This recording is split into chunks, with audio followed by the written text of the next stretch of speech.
Bismillahirrahmanirrahim. Allahumma salli wa sallim wa barik ala sayyidina Maulana Muhammadin wa ala alihi wa sahbihi wa barik wa sallim ajma'in. Wa liman adama al-fikr min al-arin wa sahabi Muhammadin wa mudada wa jahdi ila Allah wa tawassil bi sayyidi habibi Muhammad sallallahu alaihi wasallam. Ya ja'ala sayyidi mashkura wa fi dhibi ma'muda wa yadhma amali bil amal al-maqbul wa tawjihi bi tawjihat wa khalis al-salat al-masulah. Allahumma ya ilahi tadawajjal amal wa ta'mudu dhafira wa ala babi sadihi ta'andu hal wa tashamilu al-wujudat al-ghamira. Tawajjal ilahi bi asrabi rasulillah ladai sayyidil mursalin hadi kesedih amin. Sayyidina Muhammadin alladhi amat risalatu al-alamin sallallahu alaihi wasallam ala tilka al-dhatin kamil musnad amalati wa bi tasri Muhammad al-riyadi da'wati qasmila alladhi بشرف الأفضل في كل موطن من مبادئ القرب ومدار قاسم امدادك في عبادك مساجد وسير شهادك لأهل بدارك سيد الكونين وأسراب الثقلين العبد المحبوب الخالص المخصوص منك بأجل الخصائص. اللهم صل وسلم عليه وعلى آله وصحبه وعلى حاضر ذكر به من أحبابه. اللهم إنا نقدم إليك جاهد النبي الكريم ونتوسل إليك بشراب مقامه العظيم وانظر حدنا بعرفتنا وسكناتنا بعين عنايتك وأن تقدرنا في جماعة والينا وتقربتنا بجميع رعايتك وعصين بقايتك وأن تبلغنا من شرف القرب إليك وإلى هذا الحبيب غاية أعمالنا وتقبل منا وتحركنا بمنياتنا وأعمالنا وتجعلنا بعذرة هذا الحبيب من الحاضرين وبدعاية إليه من السليم ولحقه وكيم من المعدل ولحديك من الحافظين. اللهم إنا لنا أمن برحمتك والعصاد ولا تخيبنا وتكنون جميلة هي وسيلتنا إليك ولا تخيبنا. آمنا بك وبرسولك وما جاء به من الدين وتوجهنا به إليك مستشفعين عنك قبل المذنب منا بالغفران والمسيء بالإحسان والسائل بمسأل والمعامل بمعمل وأن تجعلنا ممن نصر هذا الحبيب ووارسل وواده وظهر وهم بركة وشريفه بجد أولادنا ووالدينا وعلى قدنا ودينا وجميع المسلمين والمسلمات والمؤمنين والمؤمنات في جميع الجهات وعظيم راية الدين القويم في جميع أقطار منصورة ومعالم الإسلام والإيمان بأهلية معمورة مهلا وسورة واكشف لهم قربة المكروبين واقضي دين المدين واغفر للمذنبين وتقبل توبة التائبين وانصر رحمتك على عبادك المؤمنين أجمعين وفي شر المعتدين والظالمين والمسلمين وعلى البلاد الحاكم في جميع النواحي والأقطار وأيدهم بتأييد من عندك ونصر على المعاندين من المنافقين والكفار واجعلنا يا رب في الحسن الحصين من جميع البلايا وفي الحسن المكين من الذنوب والخطايا واهدنا بالأعمال بطاعتك وزدني في خدمتك قائمين وإذا توفيتنا وتوفنا مسلمين مؤمنين واختم لنا منك بخير أجمعين وصل وسلم على هذا الحبيب المحبوب لأجسام والأرواح والقلوب وعلى آله وصحبه ومن إليه منسوب آخر دعوانا الحمد لله رب العالمين. سر الفاتحة.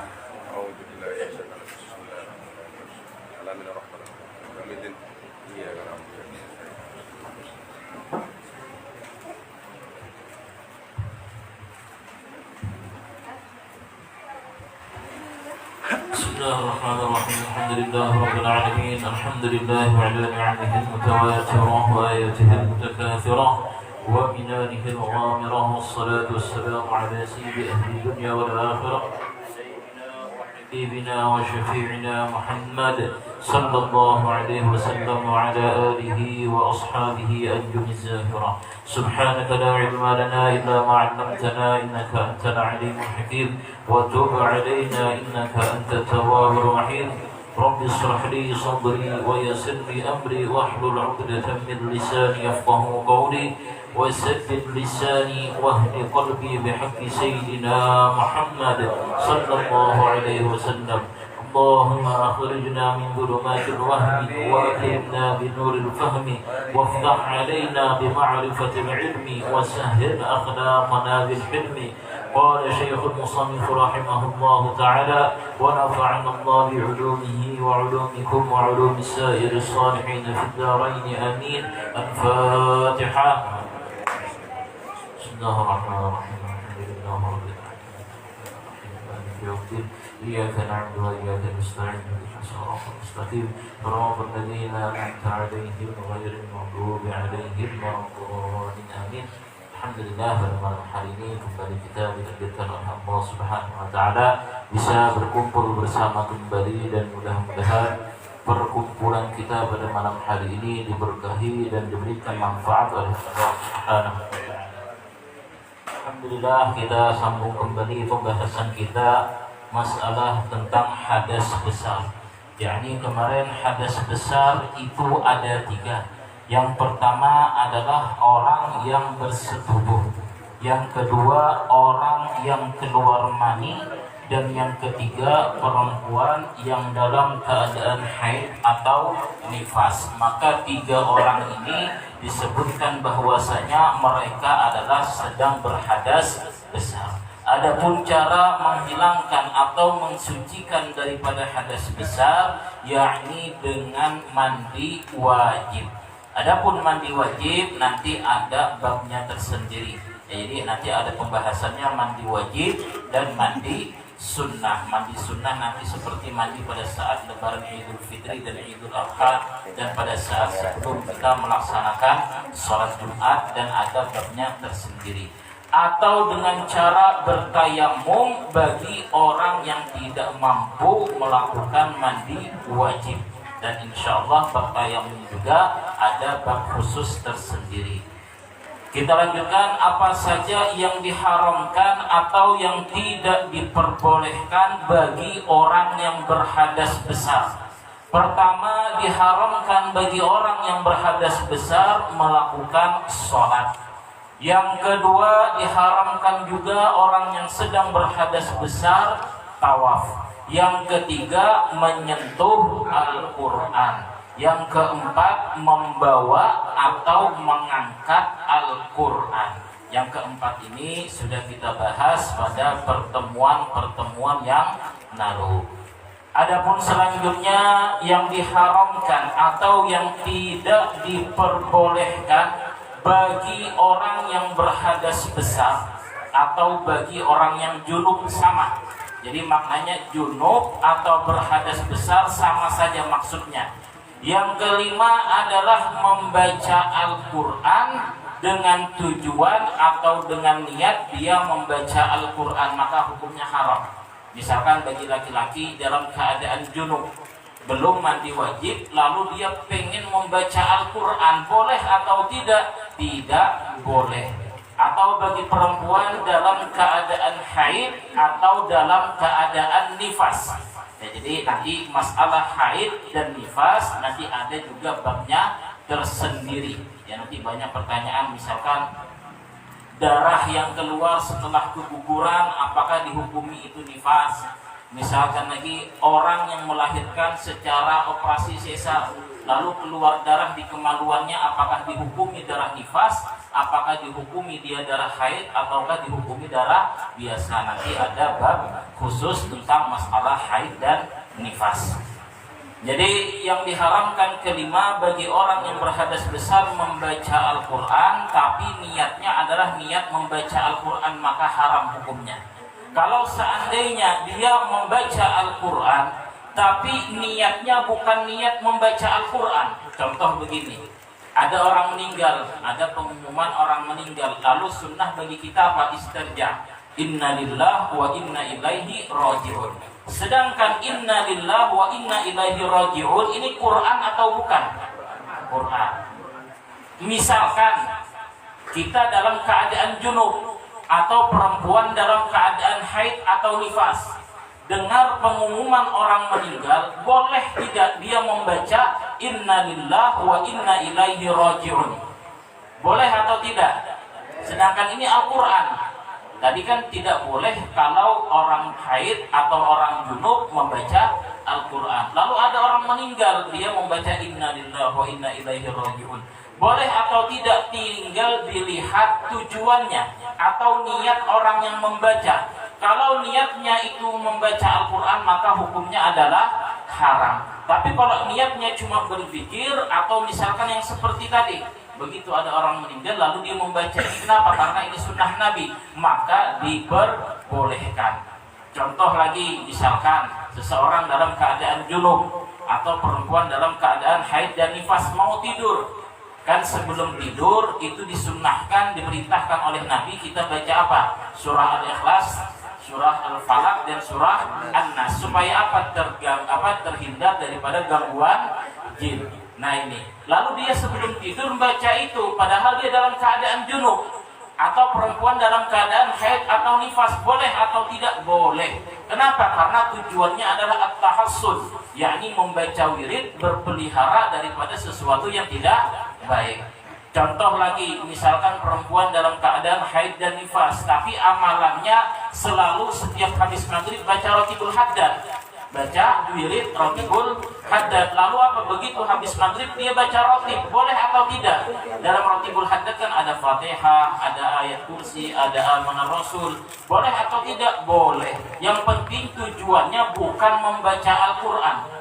Ya misalkan tujuannya dia berdoa, atau tujuannya dia membaca wirid, atau tujuannya adalah misalkan mengambil berkah. Contoh misalkan kita baca Fatihah yang mana ditiupkan ke air, padahal kita dalam keadaan junub, boleh atau tidak? Boleh. Yang penting tujuannya. Misalkan lagi perempuan dalam keadaan haid atau nifas mau ikut tahlilan, baca tahlilan, boleh atau tidak? Boleh. Yang penting tujuannya bukan membaca Al-Quran. Intinya seperti itu. Ya, intinya seperti itu. Kalau dalam keadaan haid atau nifas ataupun dalam keadaan junub, dilarang membaca Al-Quran kalau tujuannya adalah membaca Al-Quran. Kalau tujuannya bukan membaca Al-Quran seperti zikir, doa, atau tabarruk, mengambil berkah daripada ayat Al-Quran, atau misalkan kita baca, misalkan masuk rumah baca Bismillah. Bismillah termasuk Quran atau bukan? Bukan. Termasuk Quran, boleh. Ya, yang penting tujuannya. Ya misalkan ibu-ibu tadi, seperti tadi dalam keadaan haid atau nifas mau ikut tahlilan, boleh, boleh saja. Atau dia mau baca Rotibul Haddad, boleh. Walaupun isinya banyak Al-Qur'annya, tidak masalah. Adapun disebutkan para ulama, jumlah ayat di dalam jumlah ayat Al-Quran itu jumlahnya semua 6.666, semuanya 6. Jadi jumlah ayat di dalam Al-Quran dari Bismillah sampai terakhir surah An-Nas itu ada 6.666. Nah ini itu jumlahnya sebagaimana disebutkan di dalam kitab Fathul Alam. Dan adapun jumlah hurufnya, nah ini tadi kan jumlah ayatnya, dari Bismillahirrahmanirrahim 1 ayat, Alhamdulillahirrabbilalamin 1 ayat, sampai terakhir surah An-Nas ada 6.666. Kalau jumlah hurufnya itu ada 323.670.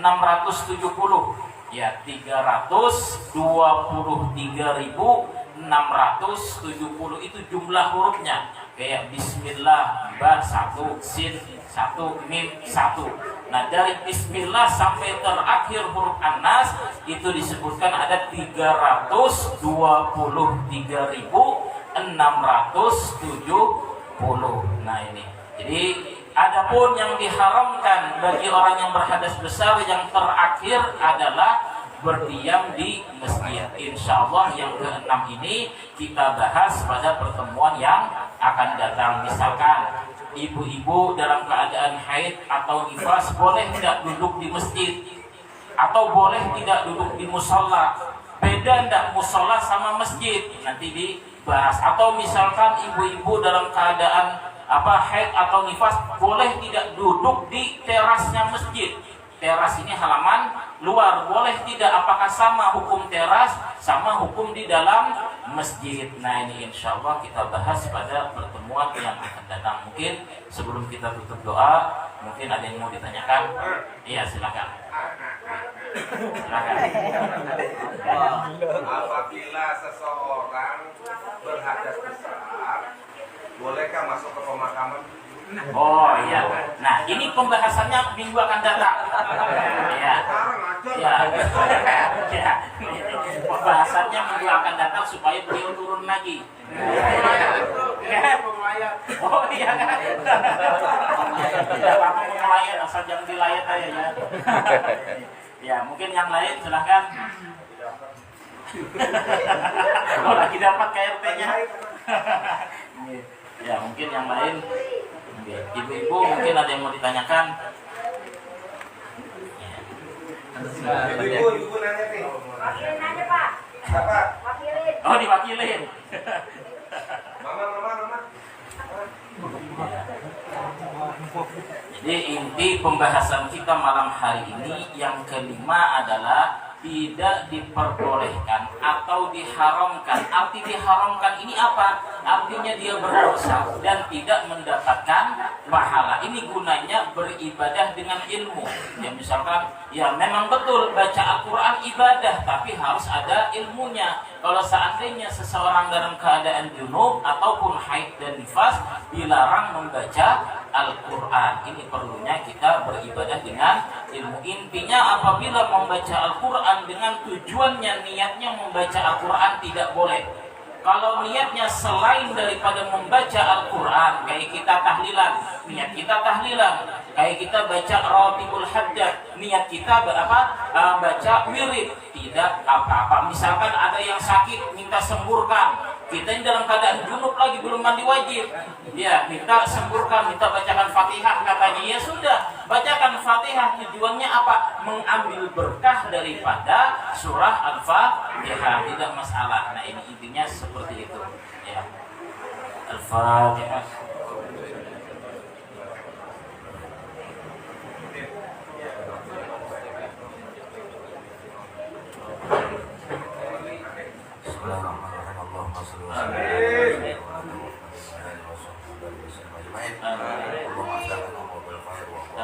Amin ya Allah. Amin.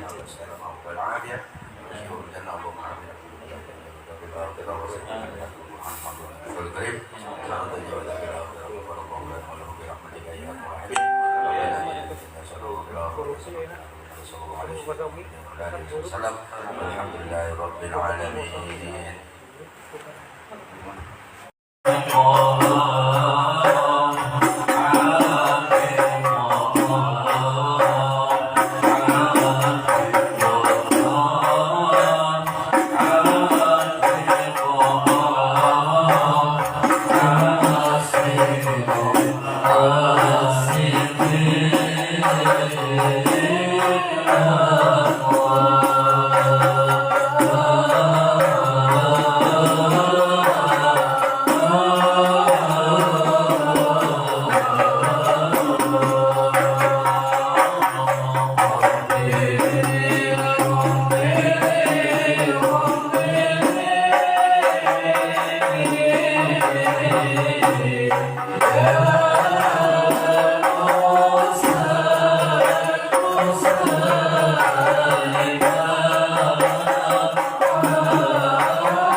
Yeah.